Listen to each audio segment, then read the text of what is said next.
శ్రీ గురుభ్యో నమః. శ్రీ మహాగణపతి నమః. 22 జూన్ నుండి 5 జూలై వరకు అంటే రాబోతున్నటువంటి పౌర్ణమి నుండి అమావాస్య వరకు చంద్రమానం అనుసరించి గోచార రీత్యా ఈ యొక్క 15 రోజుల కాలం ఈ యొక్క పక్షం అనేది ఎలా ఉండబోతుందని చూద్దాం. కుంభరాశి వారికి ఈ యొక్క 2 వారాలు రాబోతున్నటువంటి జూన్ 22 నుంచి జూలై 5వ తారీఖు వరకు పక్షకాలం అంటే పౌర్ణమి నుండి అమావాస్య వరకు ఈ యొక్క 2 వారాలు ఎలా ఉండబోతుంది అనేది చూద్దాం. ఇక కుంభరాశి వారికి వచ్చినప్పటికీ కంపేరిటివ్గా ఇంతకు ముందు ఉన్నటువంటి గ్రహస్థితి కన్నా ఇప్పుడు కొంచెం బెటర్ రిజల్ట్స్ అనేది రాబోతున్నాయి. దానికి ముఖ్య కారణం వచ్చినప్పటికీ కుజుడు యొక్క అనుకూలత అని చెప్పవచ్చు అన్నమాట. కుజుడు తృతీయంలో సంచారం చేస్తున్నప్పుడు అంటే మేషంలో సంచారం చేస్తున్నప్పుడు సానుకూలమైనటువంటి ఫలితాలే ఎక్కువగా ఇస్తూ ఉంటాడు అన్నమాట. కానీ ఈ రాశి వారికి మనం గమనించినట్లయితే పంచగ్రహ కూటమి ఏదైతే జరిగిందో అది చతుర్థంలో జరిగింది. అది చతుర్థంలో ఎప్పుడైతే పంచగ్రహ కూటమి జరుగుతుందో అది అంత సానుకూలమైనటువంటి ఫలితాన్ని ఈ యొక్క రాశి వారికి ఇవ్వదు. పంచమంలోకి చతుర్థంలో జరిగినటువంటి పంచగ్రహ కూటమిలో నుంచి గ్రహాల యొక్క మార్పు అంటే త్రిగ్రహ కూటమిగా అంటే 3 గ్రహాలు కలిసినటువంటి కూటమిగా త్రిగ్రహ కూటమిగా ఒక ఏర్పాటు జరుగుతున్నది. అది వచ్చేటప్పటికి పంచమంలో జరుగుతున్నది. దానిలో రవి, బుధుడు, శుక్రుడు ముఖ్య పాత్ర పోషిస్తున్నారన్నమాట. ఆ యొక్క 3 గ్రహాలు కలిసినట్టు కూటమి ఎప్పుడైతే పంచమంలో జరుగుతుందో అది ఈ యొక్క రాశికి అంత అనుకూలమైనటువంటి ఫలితాలు ఇవ్వదు. ఎందుకంటే రవి పంచమంలో యోగకారకుడు కాదు, షష్టమంలో యోగకారకుడు, తృతీయంలో యోగకారకుడు, కుజుడు తృతీయంలో యోగకారకుడు అన్నమాట. అందుకని అనుకూలమైనటువంటి ఫలితాలు ఈ యొక్క రాశి వారికి ఇస్తున్నాడు. ఇక రాశి వారికి జన్మరాశిలోకి వచ్చినప్పటికీ శనిగ్రహ సంచారం జరుగుతున్నది. అది వక్రత్వం కూడా పొందబోతున్నది ఈ యొక్క నెలలో. సో ఎప్పుడైతే శని జన్మరాశిలో సంచారం చేస్తుంటాడో అది ప్రతికూలమైనటువంటి ఫలితాలు కూడా ఇస్తుంటుంది అన్నమాట. ఇది మానసికంగా కూడా కొంత ఆందోళన కలుగుతూ ఉంటుంది. ప్రశాంతంగా కూర్చున్నా సరే, ఏ బాధ లేకపోయినా సరే ఏదో ఒక మానసికమైనటువంటి బాధ అనేది ఈ యొక్క శని యొక్క గ్రహం ఇచ్చేటువంటి ఒక బాధ అన్నమాట. మరియు అదేవిధంగా శని తృతీయాన్ని అదేవిధంగా రాజస్థానాన్ని చూస్తున్నప్పుడు ఉద్యోగపరంగా కూడా కొన్ని చిక్కులు అనేది ఏర్పడతాయి. చేస్తున్నటువంటి ఉద్యోగంలో ఇష్టత లేకపోవటం, అదేవిధంగా ఈ ఉద్యోగం కన్నా వేరే ఉద్యోగం చేసుకున్నట్లయితే ప్రశాంతంగా ఉంటానని చెప్పి ఒక ఆలోచన కూడా ఏర్పడుతూ ఉంటుంది అన్నమాట.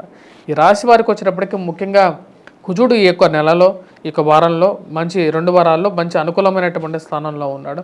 ఇది వృత్తిరీత్యా మళ్ళీ తిరిగి ఒక పూర్వ జరిగిపోయినటువంటి వైభవాన్ని మళ్ళీ ఇవ్వగలిగినటువంటి స్థానంలో ఉన్నాడు అన్నమాట.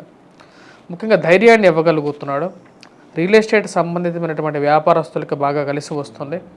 అదేవిధంగా ఫైనాన్షియల్ రొటేషన్స్, స్పెక్యులేషన్స్లో ఇన్వెస్ట్మెంట్స్ కలిసి వచ్చే విధంగా ఉంటుంది.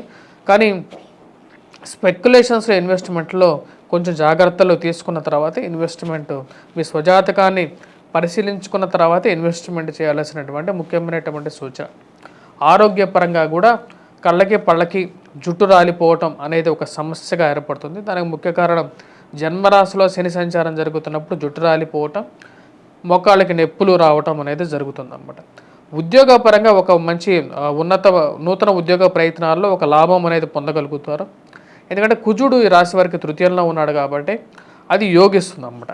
అంటే నూతన ఉద్యోగ ప్రయత్నాల్లో సానుకూలమైనటువంటి ఫలితాలు ఈ యొక్క రాశి వారు పొందడం అనేది జరుగుతుంది. దానిలో ఎటువంటి సందేహం లేదు.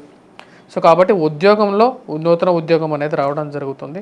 మరి 10 మందిలో ఒక పేరు, 10 మందిలో మీరు ఒక మనిషిగా నిలబడగలుగుతారు, రికగ్నైజ్ కాగలుగుతారు అన్నమాట. అంటే మీ యొక్క ఆఫీస్లో 10 మందిలో ఒక మంచి పేరు పొందడం అనేది కూడా జరుగుతుంది. 2 వారాలు కొంచెం సానుకూలమైనటువంటి ఫలితంగానే చెప్పవచ్చు. 2వ వారంలో 29వ తారీఖు తర్వాత బుధుడు షష్టమంలోకి మారుతున్నాడు అన్నమాట. షష్టమంలోకి మారినటువంటి బుధుడు పూర్తి యోగకారకుడుగా చెప్పవచ్చు.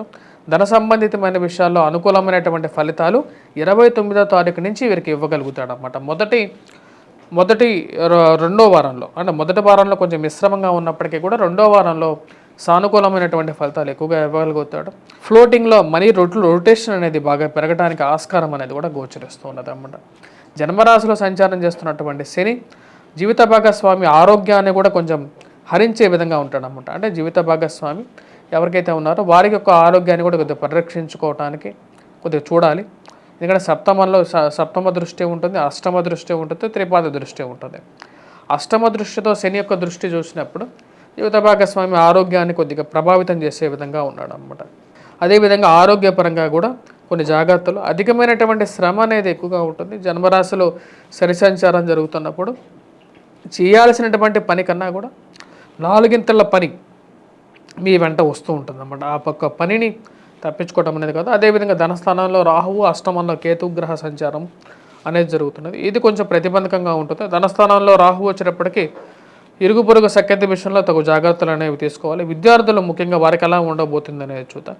విద్యార్థులు వచ్చేటప్పటికి ముఖ్యంగా మనం గమనించినట్లయితే ఈ రాశిలో ఉన్నటువంటి విద్యార్థులకి అంత సానుకూలమైనటువంటి ఫలితాలుగా గోచరించట్లేదు. ఎందుకంటే చతుర్థంలో ఉన్నటువంటి గురువు యోగకారకుడు కాదు. కాకపోతే ఈ 2 వారాల్లో కొంచెం బెటర్ రిజల్ట్స్ అనేది ఇవ్వగలుగుతాడు. దాని ముఖ్య కారణం వచ్చేటప్పటికి ఈ రాశి వారికి కుజుడు తృతీయంలో ఉన్నందువల్ల అది అనుకూలంగా ఉంటుంది. రక్షణ రంగంలో పనిచేస్తున్నటువంటి వారికి మటుకు మంచి అనుకూలమైనటువంటి ఫలితాలు ఇవ్వగలుగుతాడు. పోలీస్ మరియు అదే మిలిటరీ రంగంలో పనిచేస్తున్నటువంటి వారికి సానుకూలమైనటువంటి ఫలితాలు ఇస్తాడనమాట. ధనస్థానంలో రాహువు, అష్టమంలో కేతువు వచ్చేటప్పటికి కాన్సన్ట్రేషన్ కరెక్ట్గా చేయలేనటువంటి పరిస్థితిలో ఉంటూ ఉంటారు. మరి అదే వైవాహిక జీవితంలో కూడా కొంచెం ప్రశాంతత అనేది తక్కువగా ఉంటుంది రాశి వారికి. ఓవరాల్గా వచ్చేటప్పటికి రాశి వారికి అనుకూలమైనటువంటి కాలంగానే చెప్పవచ్చు. కంపేర్ టు ద ప్రీవియస్ అన్నమాట. అంతకుముందు జరిగినటువంటి కాలం కన్నా ఇప్పుడు జరుగుతున్నటువంటి కాలం అనేది, రాబోతున్నటువంటి కాలం జూన్ 22 నుంచి కుజుడి యొక్క శుభదృష్టి, శుభస్థానం అనేది కలిసి వచ్చే విధంగా ఉంటుందన్నమాట. అంటే కొంచెం బెటర్ రిజల్ట్స్ అనేది ఉంటుంది. శని యొక్క దృష్టి కూడా వచ్చేటప్పటికి కుజుడి మీద పడటం, మరియు అదేవిధంగా కుజుడు తృతీయంలో ఉన్నప్పుడు యోగించటం, మీరు రాజకీయంగా కూడా ఉన్నతమైనటువంటి స్థానంలో ఉన్నటువంటి వారితో సహయోధ్య కుదరటం అనేవి కొన్ని పాజిటివ్ పాయింట్స్గా ఉంటాయన్నమాట ఈ రాశి వారికి 2 వారాల్లో. అది ఒక బెటర్ అండ్ బెస్ట్ పాసిబిలిటీ అన్నమాట వీరికి. ఇక రాశి వారికి చేసుకోవాల్సినటువంటి పరిహారాలు, ఎటువంటి పరిహారాలు చేసుకోవాలి అంటే, మొదటిది జన్మరాశిలో ఉన్నటువంటి శని కొంచెం విముక్తి పొందడం కోసం ఏలినాటి శని ప్రభావరీత్యా వెంకటేశ్వర స్వామిని పూజించటం, బ్లాక్ సాఫైర్ అంటే కాకి నీలాన్ని ధరించడం అనేది ఒక సింపుల్ రెమెడీ అన్నమాట. అది లేనటువంటి వారు శనివారం పూట వెంకటేశ్వర స్వామి వ్రతం చేసుకోవచ్చు. అట్లీస్ట్ దేవాలయ దర్శనం చేసుకోవటం, నల్లటి వస్త్రాన్ని శనివారం పూట ఎవరికైనా దానం ఇచ్చినా సరే సరిపోతుంది. ఇది కూడా అవసరం లేనటువంటి వాడు వైవాహిక జీవితంలో అనుకూలత కోసం ధనస్థానంలో ఉన్నటువంటి రాహువుకి రాహుగ్రహ మంత్ర జపం చేసుకోవచ్చు, దుర్గాదేవిని అనుష్ఠానం చేసుకోవచ్చు, అమ్మవారిని పూజించవచ్చు. అదేవిధంగా వినాయకుడిని పూజించినట్లయితే ఈ యొక్క ప్రభావం అనేది, రాహుకేతుల ప్రభావం అనేది తగ్గుతుంది. మరియు అదేవిధంగా గురుగ్రహ ప్రభావం అనేది పెంచుకోవడం కోసం, ఎందుకంటే విద్యార్థులకి గురువు యొక్క అనుకూలత అనేది చాలా చాలా ముఖ్యం కాబట్టి విద్యార్థులకి అనుకూలత రీత్యా గురుగ్రహ మంత్ర జపం చేసుకోవాలి. ఈ రాశి వారు కంపల్సరీగా గాయత్రి మంత్రం జపం చేసుకున్నట్లయితే సానుకూలమైనటువంటి ఫలితాలు ఈ యొక్క రాశి వారు పొందడం అనేది జరుగుతుంది. రాజకీయ రంగంగా వచ్చేటప్పటికి ముఖ్యంగా చెప్పాలంటే, రాజకీయ రంగంగా ఈ రాశి వారికి ధనస్థానంలో ఉన్నటువంటి రాహు అంత యోగకారకుడు కాదు. దాని రీత్యానే వచ్చేటప్పటికి రాజకీయంగా చిన్న చిన్న ప్రతికూలతలు ఉన్నప్పటికీ కూడా ఈ రాశి వారికి మళ్ళీ రీగెయిన్ అవ్వడానికి ఒక ఛాన్స్ అనేది ఉంటుందన్నమాట. మరి అదేవిధంగా అష్టమంలో ఉన్నటువంటి కేరువు ఇరుగు పొరుగు సఖ్యత లేనప్పుడు రాజకీయ పరంగాను, మరి అదే చేసేటువంటి వృత్తిలోనూ ఒక సానుకూలమైనటువంటి ఫలితం అనేది ఉండదు. వాటన్నిటి నుంచి బయటకు రావటం గురించి ముఖ్యంగా కంపల్సరీగా ఈ రాశివారు చెప్పినటువంటి పరిహారాలు, రాహుకేతుల పరిహారం అనేది చేసుకోవాలి. దుర్గాదేవిని ఎక్కువగా పూజించాలి. అదేవిధంగా వినాయకుడిని పూజించినట్లయితే సరిపోతుందన్నమాట. వాటితో పాటు ఈ రాశివారు మిగతా పంచమంలో ఉన్నటువంటి రవి యొక్క అనుకూలత రీత్యా ఆదిత్య హృదయాన్ని, ఆదిత్య పారాయణాన్ని, అరుణ పారాయణం చేసుకున్నట్లయితే సానుకూలమైనటువంటి ఫలితాలు పొందడం అనేది జరుగుతుంది. స్వస్తి.